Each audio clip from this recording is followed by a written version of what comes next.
Hi everyone, welcome to this webinar tonight. The webinar topic is about how to stay calm and grounded and hopeful in the middle of life's chaos. So we are using some universal spiritual laws and also some psychology-based wisdom to learn about the techniques to stay calm and grounded. So I just firstly want to acknowledge the emotional weight that currently you have because of the events happening in the world. And so you are not expected to be strong. Try just to be here. And this session is a safe space to breathe, reflect, and find moments of inner stillness. So in the storm, even one breath of peace matters. So chaos in today's world, external and internal. So emotional survival and spiritual grounding.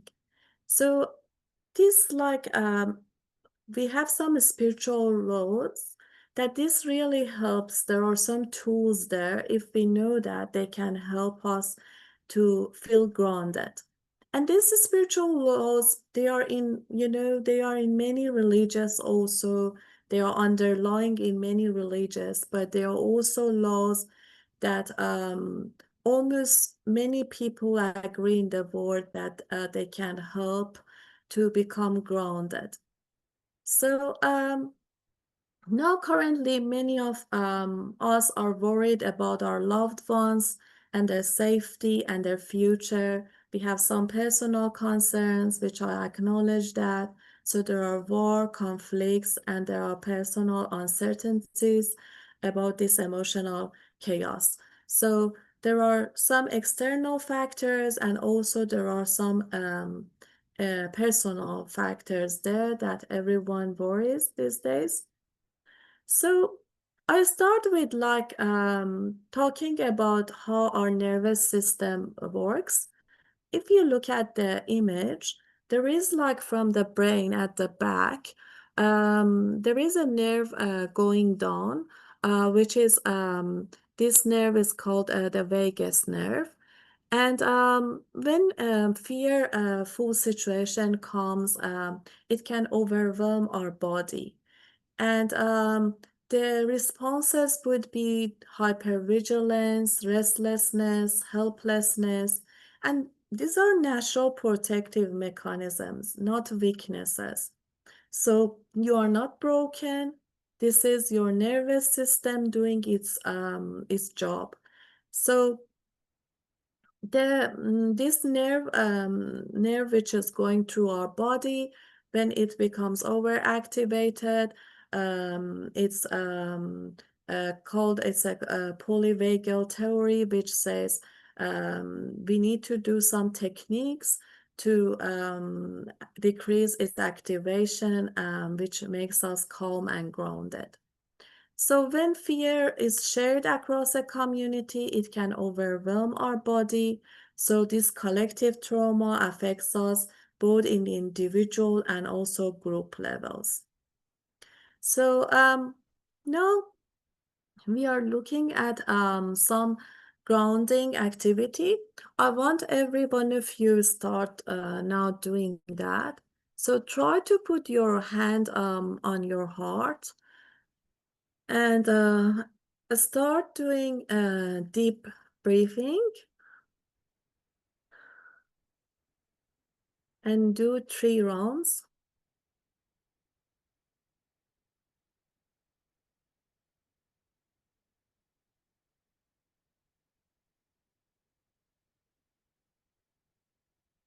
And now use this affirmation.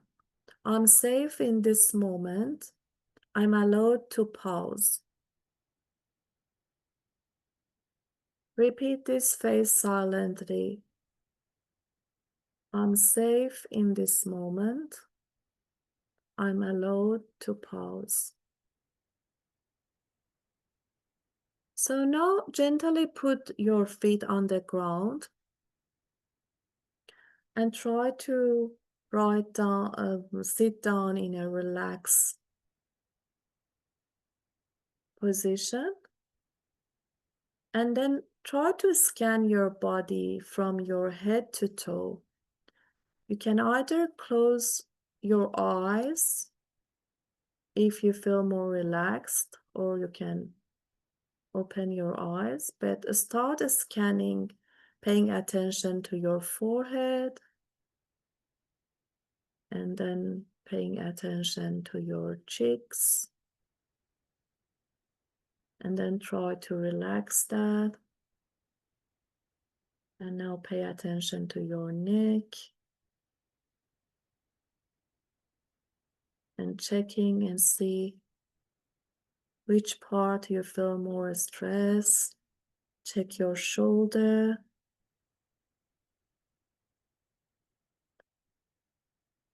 and pay attention to your chest.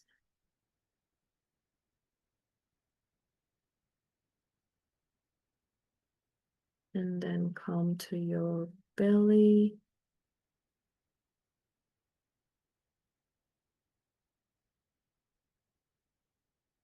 Pay attention to your belly. And now to your hips.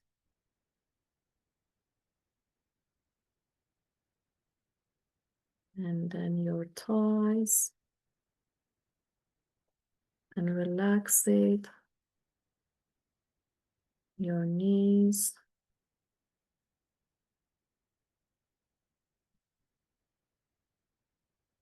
And then your chins and legs. And then your feet. And relax it. And then to your toes. So now gently come back to the room. So I hope with this grounding technique you become a bit more relaxed, and then we can continue. So you can use like different kind of meditation, or it can be just a relaxing technique you use. So there are many like in YouTube with kind of deep breathing. Why deep breathing is good? Because the way we just breathe, it's signal our body that if we are safe or if we are not.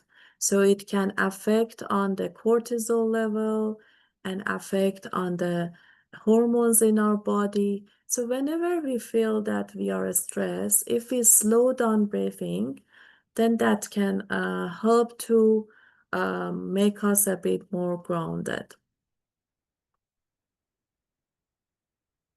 So the other like breathing technique before I move to next slide, I want to say it's called 4-box breathing, which is 4-4-4, which you breathe in 4, 1, 2, 3, 4 in, then you hold 1, 2, 3, 4, and then breathe out 1, 2, 3, 4. You breathe out. It's called box breathing. So you can search like in YouTube, and then try doing that, which really helps. Even like doing maybe 5 or 10 of that, it can change your body quickly from arousal to the calm down mode. So now we are going to the spiritual law, the first law, which helps us to reduce anxiety. You know, the first law is called law of rhythm, which means everything in the world has a rhythm. Just as the tide rises and falls, so do our natural experiences, and so do our emotions. So the dark moments can be followed by deep healing. So transformation usually happens through difficulty. What you feel now will not last forever. And there is a phrase that says, "These too shall pass." So the other one psychological tool that you can use, and this is the research by Daniel Siegel shows that, is naming emotions, which can support the emotional regulation. So how naming emotions helps? Naming emotions, like for example, when you're afraid or when you're anxious, when you say, I feel I'm anxious, I feel helplessness, I feel heavy. When you say that, the research shows that this because activate your prefrontal cortex. This naming create distance between you and the emotion.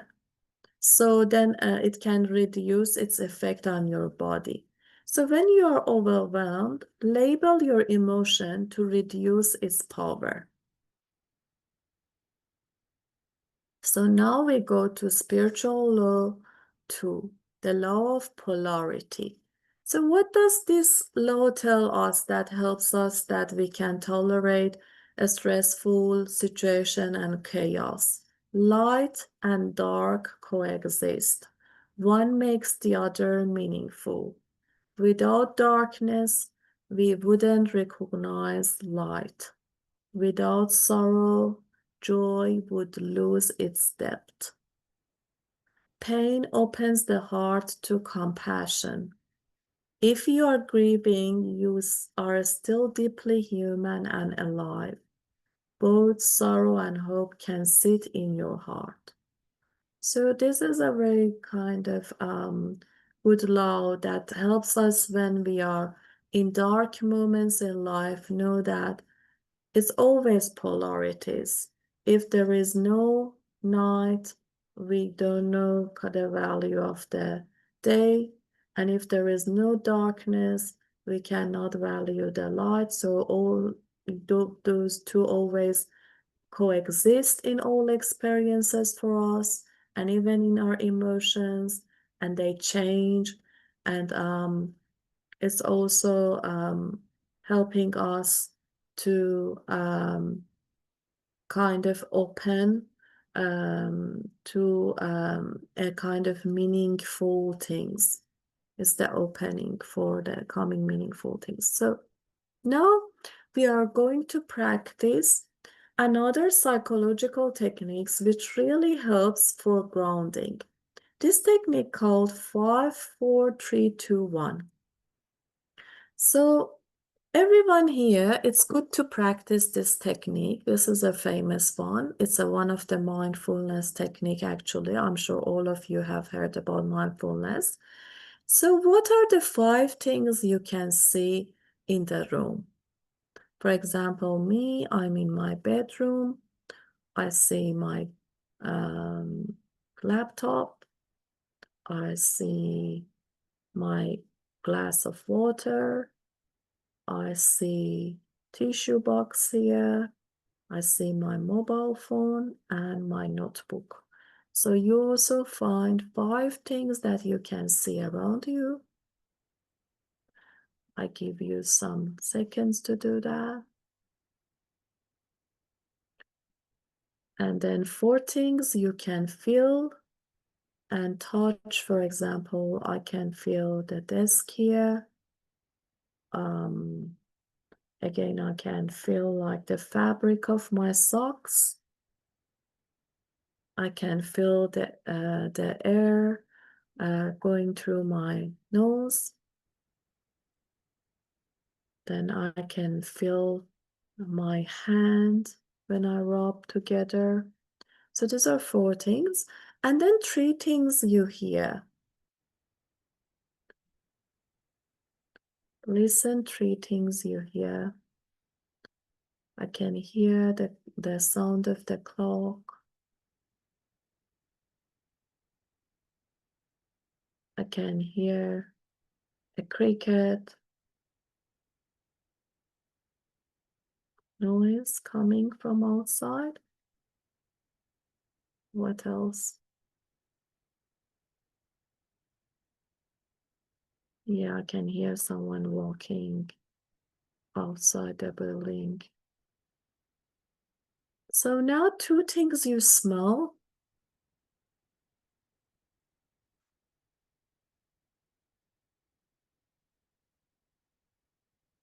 Yeah, I can smell some perfume here. My perfume.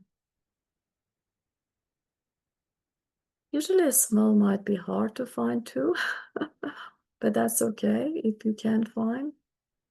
And then one thing you taste, which I still have the taste of the Subway sandwich I had before the webinar. So I don't know what did you have, but if you have any taste in your mouth. So why we are doing this technique, this helps us that we engage our senses. And when we engage our senses, the anxiety part of the brain shut down and you come into the moment. So that is a good mindfulness exercise that helps you to live in the moment rather than going into the future or into the past. So you can use also this technique whenever you go out, go to the nature, or you are at home, for example, having a drink of tea or coffee. Try to, in every moment when you feel anxious, you say, oh, how can come back to the moment, to the present moment, not to go into the future, not to go into the past.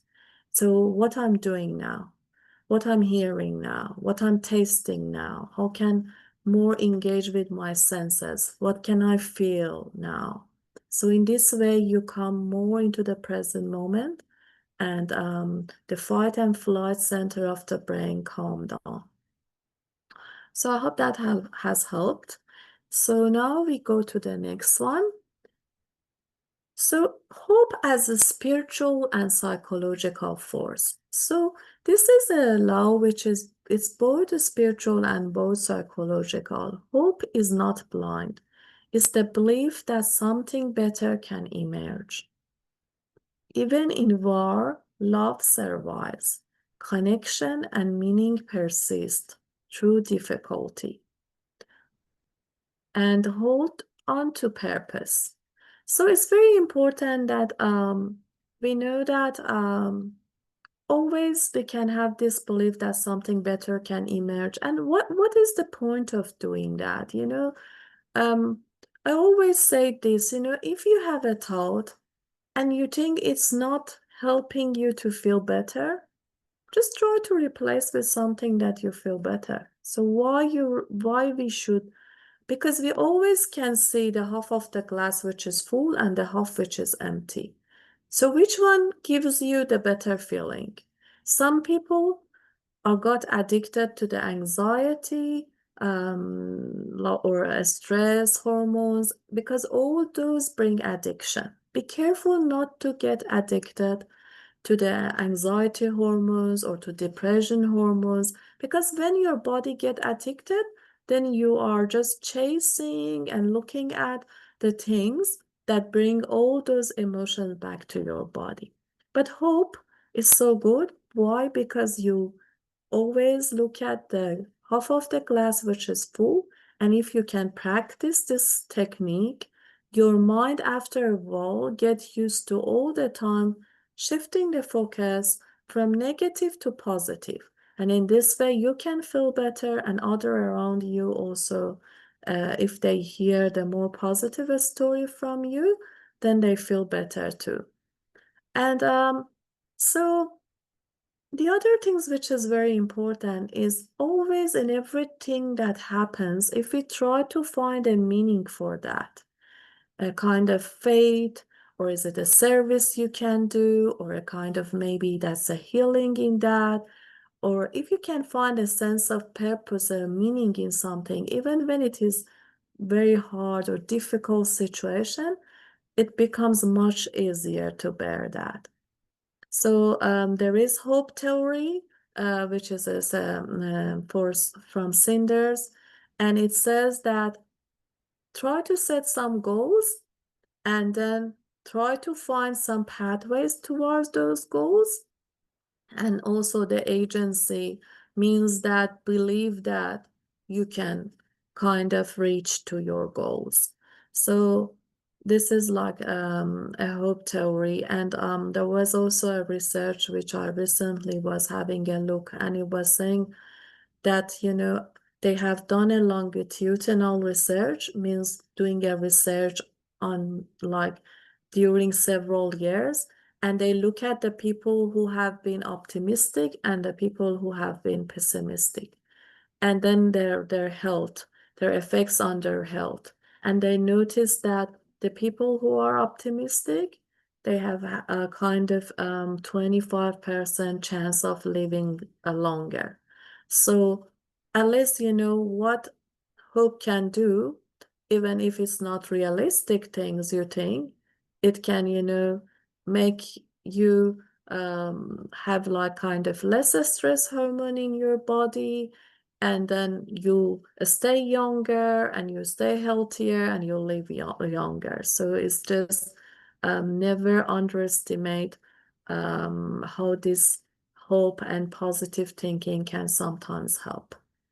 So, and then we go to the next one, the law of divine timing. I really love this law because sometimes delays, losses, or silence are sacred pauses. So these moments may have hidden purpose. Trust in timing doesn't mean you don't act.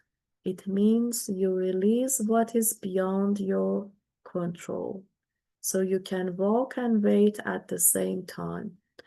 There is a nice mantra here you can say to yourself. Even when I can't see it, life is still unfolding for me.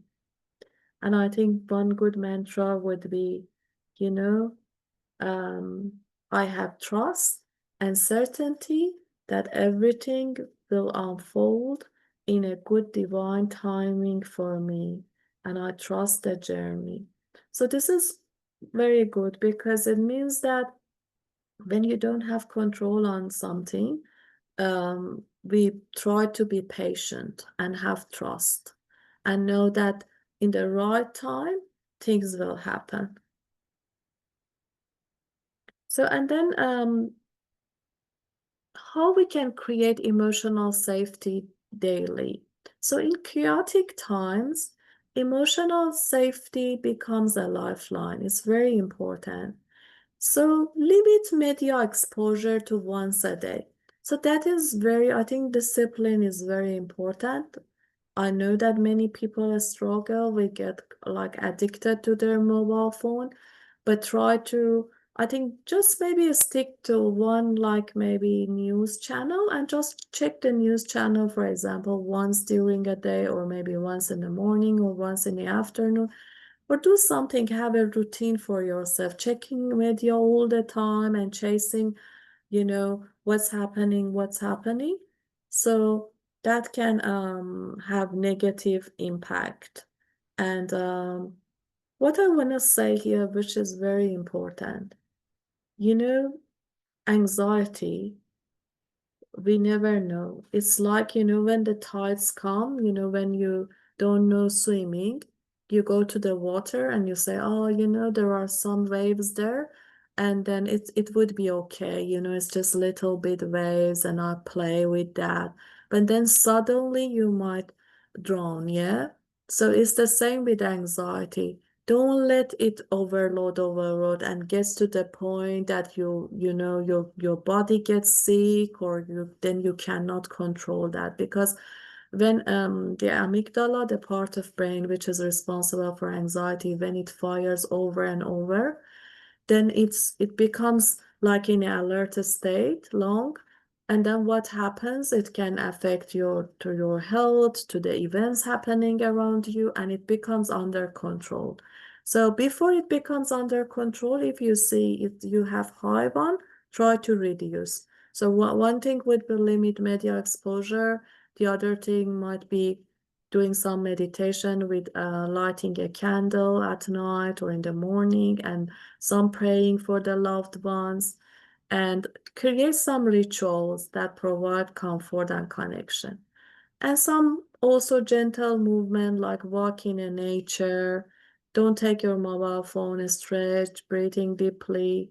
So support your body need to process stress. And when the outside world feels unsafe, you can bring safety inside. So it's very important to practice things to bring safety inside. And one thing which I really want to hear tonight say, some people feel shame. For example, they say, oh, people are, for example, are in war and like dying or this.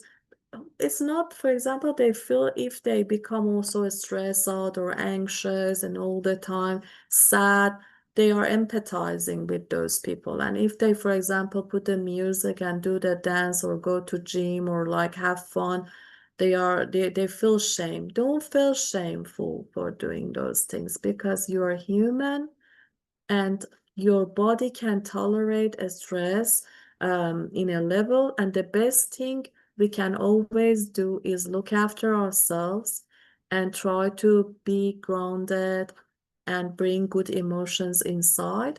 And there is no shame for doing that. You don't need to share with others that you're dancing or you're doing things or going to nature or you're like have a even watching a movie and laughing, it's okay, but you can do yourself anything that you feel better, you can do. I don't feel shame for that because they always say, when aeroplane is like, there is a crash, you put first the mask on yourself. So that's very important point. And then, so you don't, the last one would be the community and the co-regulation. So you don't have to go through this yourself. So it's very important that you remain connected with others. You can go like participate in a groups, share your ideas, and learn. Group meditation can help. Anything with a group or even with your friends, if you can have a plan, can help. Connect with someone who feels calm and kind. It's very important that if you have like friends or families who are catastrophizing or like they are negative all the time and doing these things, try to keep a bit of distance from these people and kind of if you are with them, it's you, their energy can affect your energy as well. It's good to empathize with people and help others, but just make sure you don't get drawn yourself and don't get affected by that so much. And also offer or ask for small check-ins. So it's important that we check with our friends, with their families, and see how is everyone else doing, and kind of we empathize with them and see if we can offer any help. We feel better as well by giving others. Research shows that giving we is can produce more good hormones in body than even receiving. So it's very important also if you can do anything for your community that you feel you can contribute, you do that. Like any charity can help or anything like that.